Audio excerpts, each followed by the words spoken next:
Nah, kita masuk kepada prinsip gizi seimbang untuk pemenuhan dari kebutuhan kalori yang setiap anak dan remaja butuhkan.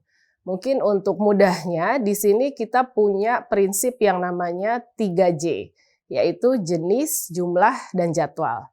Pada jenis, kita bisa melihat dari tumpeng atau piramida gizi seimbang, ini juga rekomendasi dari Kementerian Kesehatan Republik Indonesia, di mana dari bawah di dasar tumpeng kita lihat bersama sudah diajarkan gaya hidup sehat itu sendiri, yang terdiri dari harus mencuci tangan, harus memantau berat badan, kemudian beraktivitas fisik secara rutin.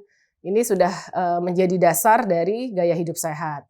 Kemudian kebutuhan air ini harus tercukupi sehingga sanitasi air bersih tadi masuk dalam salah satu yang harus disiapkan oleh kita ya sebagai tenaga kesehatan ataupun masyarakat yang membantu tenaga kesehatan itu untuk menata laksana anemia dan stunting. Harus terpenuhi 8 gelas dalam sehari. Nah, masuk lihat ke atasnya lagi, itu ada kebutuhan karbohidrat, di mana karbohidrat merupakan makanan pokok di Indonesia yang terdiri dari bermacam-macam jenis.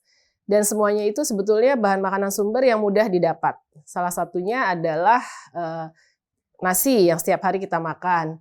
Sebagai pengganti nasi mungkin kita bisa mengkonsumsi roti atau umbi-umbian. Ya, kadang-kadang juga ada bahan dasar tepung yang kita makan.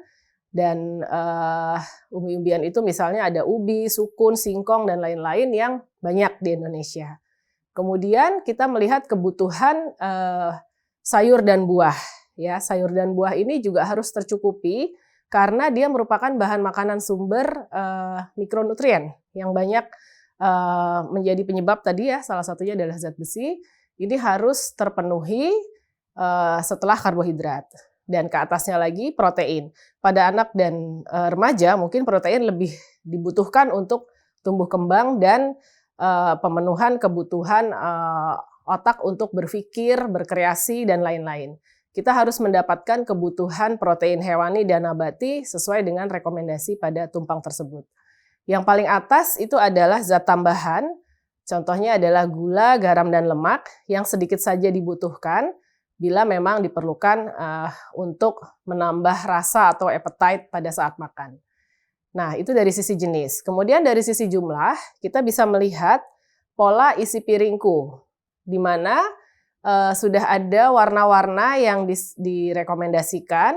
Pada bagian warna ungu itu harus terisi karbohidrat, kemudian yang berwarna kuning, kecoklatan itu adalah kebutuhan protein, yang berwarna hijau adalah kebutuhan sayur, dan yang berwarna oranye itu adalah kebutuhan buah-buahan. Nah, pada anak dan remaja mungkin bisa dimodifikasi karena dia masih memerlukan protein lebih banyak ya untuk proses berpikir dan lain-lain. Ini kita bisa berdiskusi dengan tenaga kesehatan yang mudah dijangkau, bagaimana kira-kira pemenuhan untuk kebutuhan protein pada anak ya yang mungkin mengalami stunting atau anemi. Kita lanjut. Setelah jumlah, ini ada yang namanya jadwal. Karena tadi 3J ya, jenis, jumlah, dan jadwal. Di mana idealnya sarapan itu selalu didapatkan di pagi hari. Di situ tertulis jam 7, mungkin kalau anak-anak yang sudah bersekolah di bawah jam 7 sudah harus sarapan. Karena jam 7 biasanya sudah mulai pembelajaran. Kemudian diberi jarak 2-3 jam untuk mendapatkan selingan. Ini biasanya pada saat istirahat, ya, pada saat keluar main ya, biasanya disebut seperti itu. Dan makan siang itu biasanya pada saat istirahat siang. Jadi jam 12, jam 1 itu adalah jadwal yang tepat untuk makan siang. Kemudian di sore hari itu ada camilan lagi. Jadi sekitar jam 3 atau jam 4 itu sebaiknya sudah mengkonsumsi makanan ringan atau cemilan. Dan makan malam itu paling lambat jam 7 malam. Ya, sampai jam 8 masih boleh karena biasanya harus diberi jarak 1-2 jam sebelum anak atau remaja tersebut tidur. Ya. Bila ada kegiatan malam masih boleh selingan ringan, tapi itu juga nanti kita atur. Kenapa demikian? Karena jarak 2-3 jam tersebut adalah waktu pengosongan lambung sehingga siap untuk menerima asupan kembali. Jadi ini idealnya pada saat bulan biasa, di bulan Ramadan atau bulan puasa bagi umat muslim, jenis dan jumlah itu tidak berubah, hanya jadwalnya saja yang digeser. Sehingga mungkin makan besarnya menjadi 2 kali, yang 3 kali adalah camilannya. Ya, ini karbohidrat ya. Untuk kebutuhan karbohidrat yang dianjurkan adalah sekitar 45-65% dari total kebutuhan kalori sehari. Di mana total kebutuhan kalori itu bisa kita hitung, setiap anak dan remaja mungkin punya hitungan sendiri-sendiri sesuai dengan berat badannya, tinggi badannya. Tapi rata-rata mungkin anak-anak membutuhkan sekitar 1.500 sampai 1.800 kalori. Sehingga separuhnya itu kalau bisa adalah karbohidrat. Dan makanan harus mengandung karbohidrat, terutama diupayakan yang berserat tinggi, karena indeks glikemiknya rendah, sehingga dia tidak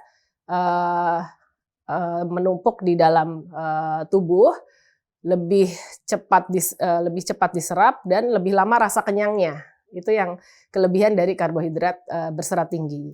Contohnya ada di gambar di sebelah, ya. Kalau memang disukai oleh anak-anak, mungkin ada roti gandum, ada oatmeal, ada sereal. Tapi kalaupun tidak mampu untuk mengkonsumsinya, nasi putih atau roti putih atau seperti yang gambar di tumpeng tadi masih bisa diterima, asal tidak melebihi kebutuhan kalorinya. Dan di dalam makan 3 kali sehari itu juga harus ada karbohidratnya. Karena banyak populer diet yang beredar di luar sudah mulai mengurangi kebutuhan dari karbohidrat tersebut. Ini hal yang mungkin kurang sesuai dengan prinsip gizi seimbang, karena memang karbohidrat itu harus didapat dalam setiap kali makan. Dan selingan buah atau makanan lain juga ini dapat sebagai bagian dari kebutuhan karbohidrat. Misalnya makan buah ya atau makan kue, itu juga harus diperhatikan bahwa itu sudah ada bagian karbohidratnya. Yang kedua lemak.